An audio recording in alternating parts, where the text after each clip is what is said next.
Hello again, this is Mr. Jason.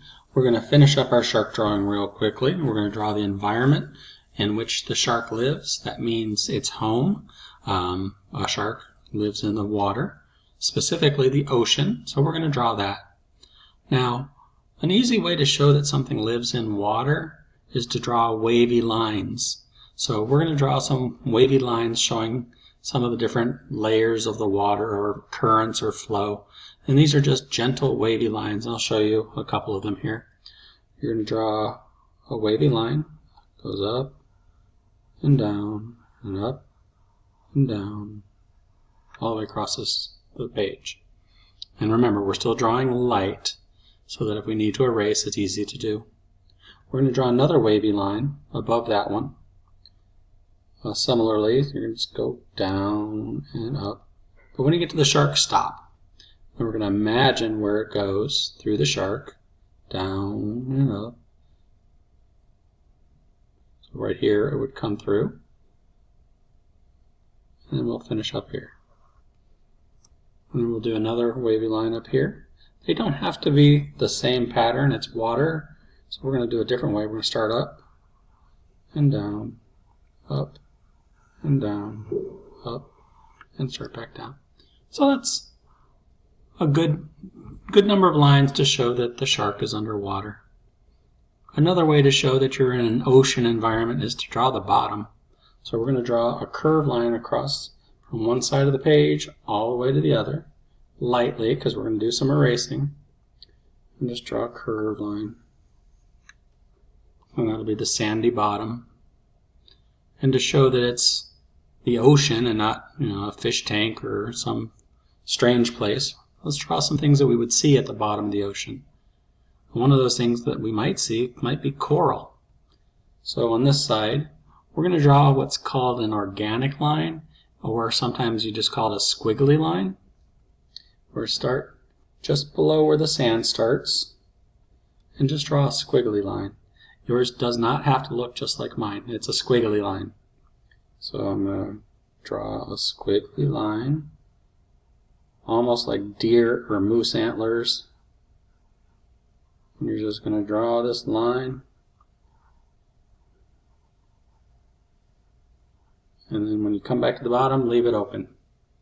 If you see a couple places where you crossed over the current line, you can erase those. So erase that line, and erase that line. So that's coral. I'd like to do one on this side as well. Same pattern, where you start a little bit below the sand, the line of the sand, and you just make an organic squiggly line. It doesn't have to look like the one you just did.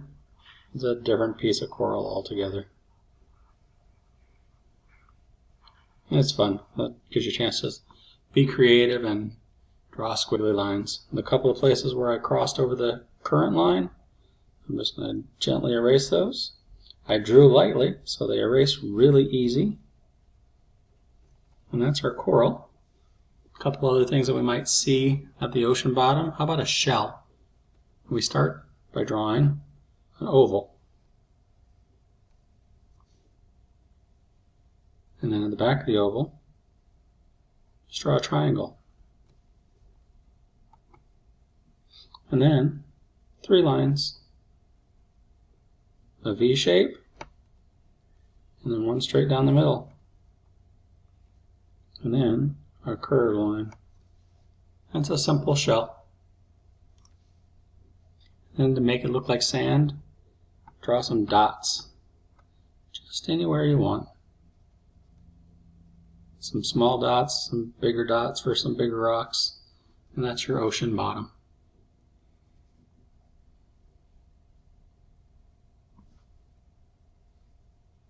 I also like to draw bubbles on the water, just to make it look more like water. And those are simply circles, so find a place on your page. I'm going to draw one, let's draw one right here. A circle, and then maybe a slightly smaller circle, and then a medium-sized circle.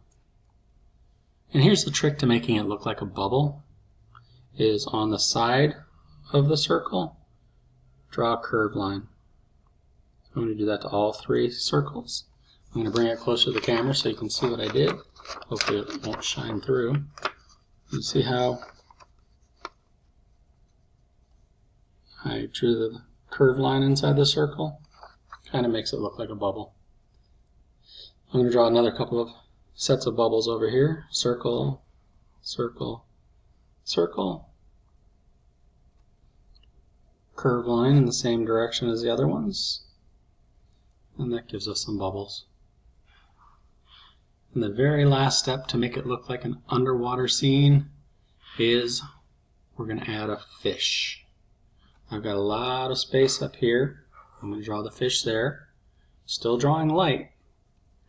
We're going to draw an oval. Leave one side open.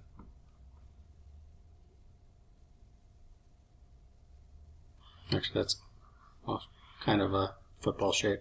So oval or football shape, whichever you end up drawing. On this tail end side, we're going to draw an angle. And on top of that, another angle so that they meet.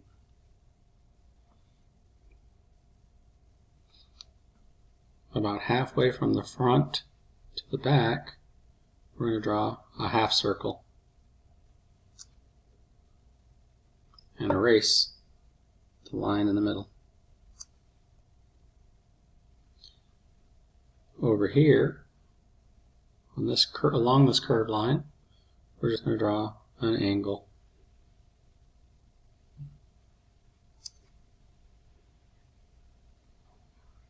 In this area up here, we're going to draw a circle and a black dot in the middle of the circle and a smile whether the fish is happy. The shark hasn't seen it yet. Then we're going to draw a curved line from the bottom of the fish to the top and wavy lines all the way back for the fish's scales. These are just wavy lines.